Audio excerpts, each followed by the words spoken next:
உலகெங்கும் நிறைந்திருக்கும் தமிழ் நேயர்கள் அனைவருக்கும் எமது மனமார்ந்த வணக்கம். நான் உங்கள் ஜோதிடர் அந்தியூர் சுதாகர், பாரம்பரிய முறை ஜோதிடர், ஆராய்ச்சியாளர். இன்று நாம் காணக்கூடிய தலைப்பு, விருச்சிக ராசி அன்பர்களுக்கு மார்ச் மாத பலன்கள் எப்பேற்பட்ட மேன்மைகள் அளிக்கும், அதனால் எப்பேற்பட்ட பலன்களை நீங்கள் அடைவீங்கன்றதை இந்த காணொலியில் தெளிவாக விவரமாக நம்ம பார்க்கலாம்.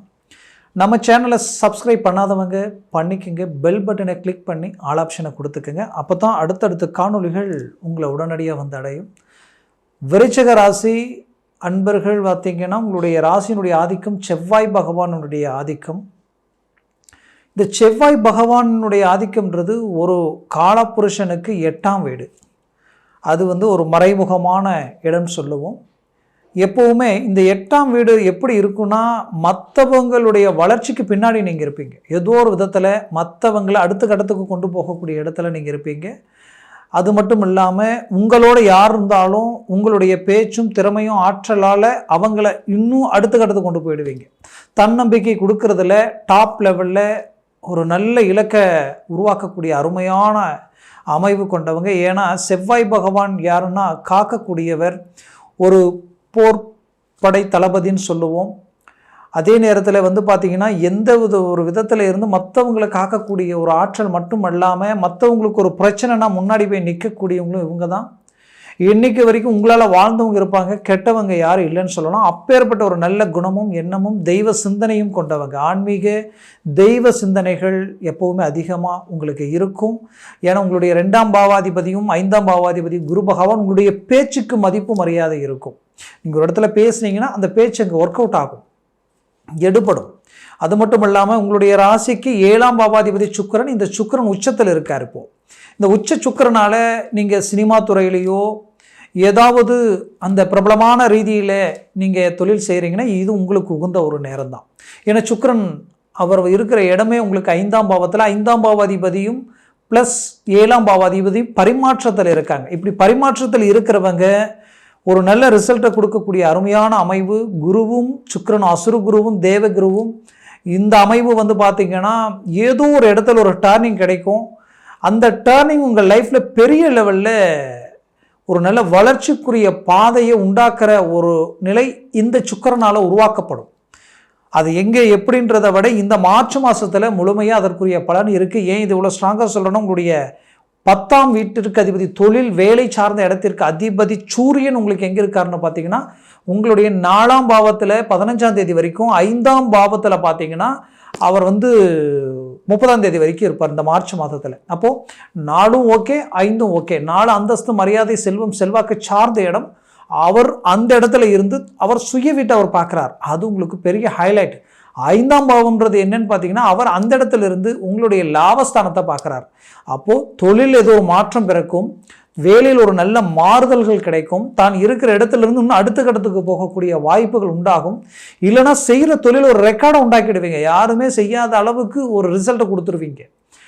தொழில் ரீதியிலையும் ரொம்ப நாளாக நான் கஷ்டப்பட்டு உழைச்சி பாடுபட்டு எவ்வளவோ உருவாக்கி, இன்றைக்கி நான் போட்ட இன்வெஸ்ட்மெண்ட்டில் பிரச்சனை, நான் வாங்கின பூமியில் பிரச்சனை, இல்லை நான் ஆரம்பித்த இன்னொரு ப்ராஜெக்ட் அதில் பிரச்சனையாக இருக்குது அப்படின்ற மாதிரியான சில பிரச்சனைகளுக்கு ஒரு தீர்வு கிடைக்கும்.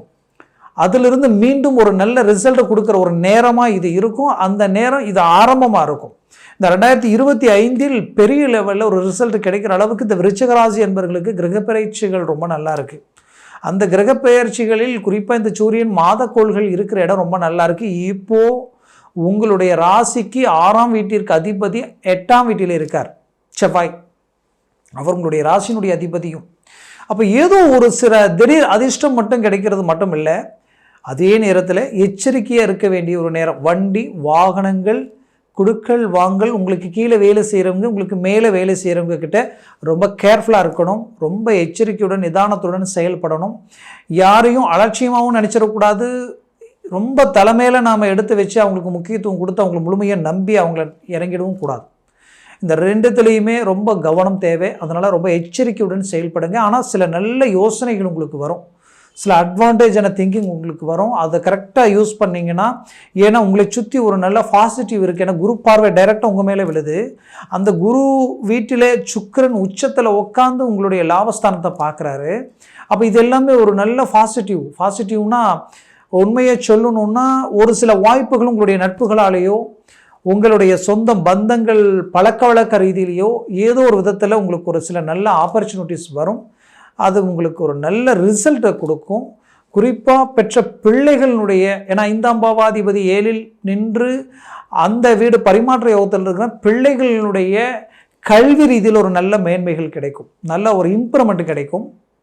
அதே சமயம் சிலருக்கு புத்திரபாகியமே இல்லைன்னு நினைக்கிறவங்களுக்கு கூட இந்த நேரத்தில் உங்களுடைய குலதெய்வ வழிபாடுகளும் சரி, அந்த ஜாதக ரீதியாக பார்த்து இந்த கோயில், இந்த சம்மந்தப்பட்ட அந்த கிரகத்திற்குரிய கோயில் வழிபாடுகள் ரீதியிலேயோ உங்களுக்கு ஒரு நல்ல அந்த பாசிட்டிவ் வைப்ரேஷனால் ஒரு புத்திரபாகிய அமைவுகள் கிடைக்கும். அது நல்ல ஒரு மேன்மையில் கிடைக்கக்கூடிய அந்த பாக்கியம் கிடைக்கிற ஒரு நல்ல வாய்ப்பு இந்த இடத்துல இருக்குது. இதில் 7ஆம் பாவம் பலம் பெற்றதுனால திருமண முயற்சிகள் கடந்த காலகட்டங்களில் தடையாக இருந்ததுன்னா அந்த தடைகளையும் மீறி ஒரு சக்ஸஸ்ஃபுல்லாக உண்டாக்கக்கூடிய ஒரு நேரமாக இது இருக்க போகுது.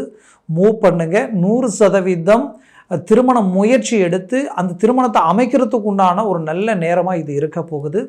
அது மட்டும் அல்லாமல் கணவன் மனைவிக்குள்ளே இருக்கக்கூடிய மிஸ் அண்டர்ஸ்டாண்டிங், சில மூன்றாவது நபர்களால் தேவையில்லாத சில குழப்பங்கள், உறவு முறை, அதாவது உங்களுடைய சொந்த பந்தங்களால் நீங்கள் பொண்ணு எடுத்த இடம் இல்லை நீங்கள் வாக்கப்பட்ட இடம், ஆணாக இருந்தாலும் சரி பெண்ணாக இருந்தாலும் சரி, சம்மந்தப்பட்ட ரீதியில் சில பிரச்சனைகள் இருந்திருக்கும். அதற்கு ஒரு நல்ல கிளாரிட்டி கிடைக்கக்கூடிய ஒரு நேரமாக இது இருக்கும். ஏன் இது இவ்வளோ ஸ்ட்ராங்காக சொல்கிறேன்னா 11ஆம் பாவத்தில் இருக்கக்கூடிய கேது பகவான் மட்டுமல்ல, அந்த வீட்டிற்கு அதிபதியும் உங்களுடைய பஞ்சமஸ்தானத்தில் இருக்கார்.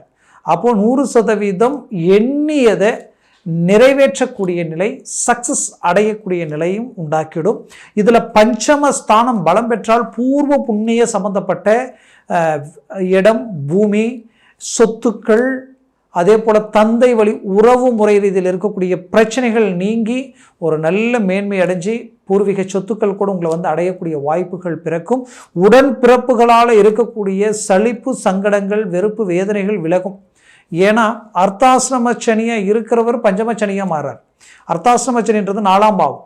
கண்டிப்பாக கடந்த காலகட்டங்களில் உங்கள் மனசனுடைய நிம்மதி கிடக்கூடிய அளவுக்கு உங்களோட இருக்கிறவங்க, உங்களை சார்ந்தவங்க, உங்களுடைய சொந்தம் பந்தம் ரீதியில் ஏதோ ஒரு விதத்தில் உங்கள் மனசை கிடக்கூடிய அளவுக்கு எதையாவது ஒன்று சொல்லி வீண் பழிகள், வீண் குழப்பங்களை தேவையில்லாமல் போட்டு உங்களை டைவர்ட் பண்ணி உங்கள் வேலையை கரெக்டாக செய்யாமல் இந்த மன உளைச்சலுக்கு ஆளாகி படுத்த பல யோசனைகள், சிந்தனைகள் இதெல்லாம் உண்டாகக்கூடிய நிலைமைகள் உருவாக்கி இருக்கும். அந்த பிரச்சனைகளிலிருந்து மீண்டு வெளியில் வருவீங்க. அது மட்டும் இல்லாமல் இதற்கு மேல் நீங்கள் செய்ய வேண்டியது என்னென்னா, எதையும் மனசில் போட வேண்டாம். கடிவாளம் போட்ட குதிரை மாதிரி உங்களுடைய இலக்கை நோக்கி நீங்கள் பயணம் பண்ணிக்கிட்டே இருங்க. யார் எது சொன்னாலும் காலம் பதில் சொல்லுன்ற ஒரே ஒரு இலக்கை நோக்கி நீங்கள் போனீங்கன்னா போதும். கண்டிப்பாக சொல்கிறேன், விருச்சிக ராசி அன்பர்கள் வைராக்கியத்துக்கு கட்டுப்பட்டவங்க. ஒன்று நினச்சிங்கன்னா முடிக்கிற வரைக்கும் தூங்க மாட்டீங்க. அப்போது உங்களுடைய சக்ஸஸ்ஃபுல் தான் மற்றவங்களுக்கு கொடுக்குற பதிலடி நீங்கள். அதனால் உங்களுடைய இலக்கை நோக்கி பயணம் பண்ணாலே போதும். உங்கள் லைஃப்பில் பெரிய லெவலில் சக்ஸஸை உருவாக்கிடுவீங்க. அதற்கு சார்ந்து தான் வரக்கூடிய கிரக பெயர்ச்சிகள் நிறைய உங்களுக்கு ஃபேவராக தான் இருக்குது. அதனால் மூவ் பண்ணுங்க. மேற்கொண்டு ஆரோக்கிய ரீதியில் பாதிப்புகள் இருக்கக்கூடியவங்களுக்கு ஆட்டோமேட்டிக்காகவே அது தீரக்கூடிய நிலைகள், சிலருக்கு நரம்பு ஜவ்வு சம்மந்தப்பட்ட பாதிப்புகள், பேக் பெயின் சம்மந்தப்பட்ட பிரச்சனைகள் கொடுத்துருக்கும். ஏன்னா இந்த 11ஆம் பாவத்தில் இந்த கேது இருக்கும் பொழுதும் சரி, ஒரு ஜாதகத்தில் பஞ்சமஸ்தானம் பாதிக்கப்படும் பொழுதும் சரி, ஆட்டோமேட்டிக்காகவே இந்த ஜவ்வு, எலும்பு இந்த மாதிரியான பிரச்சனைகள் கொடுக்கும். அந்த பாதிப்புகளிலிருந்து வெளியில் வரக்கூடிய வாய்ப்புகள் பிறக்கும். சிலருக்கு அதற்குரிய ட்ரீட்மெண்ட் அமையும். அது உங்களுக்கு சக்ஸஸ்ஃபுல்லாக இருக்கும். ஏன்னா வேலையை செய்ய முடியாத அளவுக்கெல்லாம் உடல் ரீதியில் சில உபாதைகள் இருந்திருக்கும். அது உங்களுக்கு ஒரு தெளிவு வரும். வெளிநாட்டில் இருக்கிறவங்களுக்கு உங்களுடைய 12ஆம் பாவாதிபதி பஞ்சமஸ்தானத்தில் உச்சம் பெறுகிறார். 100% ஒரு நல்ல சேஞ்சஸ் இருக்குது. சின்ன சின்ன வாய்ப்புகளை கூட பயன்படுத்த பாருங்கள். எதையும் மிஸ் பண்ண வேண்டாம். முயற்சிகளை பலப்படுத்துங்க. கண்டிப்பாக சொல்கிறேன், ஒரு நல்ல ரிசல்ட்டை நீங்கள் அடையலாம்.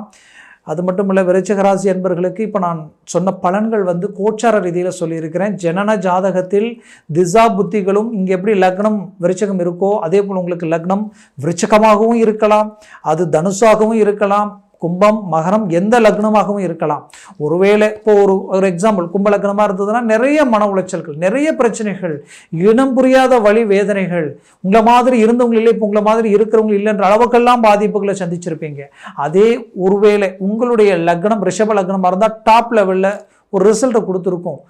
இந்த இந்த சுக்கிரனுடைய ஆதிக்கத்தில் உயர்தர வளர்ச்சியை அடைஞ்சிருக்கலாம். இந்த மாதிரியான ஒரு லக்னம் பொறுத்தே பல விஷயங்கள் மாறுபடும். அதனால் உங்கள் ஜனன ஜாதகத்தை பாருங்கள். பார்க்கணும்னு நினச்சிங்கன்னா கீழே இருக்கக்கூடிய கான்டாக்ட் நம்பருக்கு கால் பண்ணி முன்பதிவு செய்து வாட்ஸ்அப் மூலமாக உங்கள் ஜாதகத்தை அனுப்பி தெளிவாக விவரமாக கேட்டு தெரிஞ்சு அதை சார்ந்த முயற்சிகள் எடுங்க. அது ஒரு நல்ல மேன்மையை அளிக்கும். ஆக விருச்சிக ராசி அன்பர்களின் வாழ்க்கை வளமாக அமைந்திட எமது மனமார்ந்த வாழ்த்துக்கள். நன்றி, வணக்கம். மீண்டும் சந்திக்கலாம்.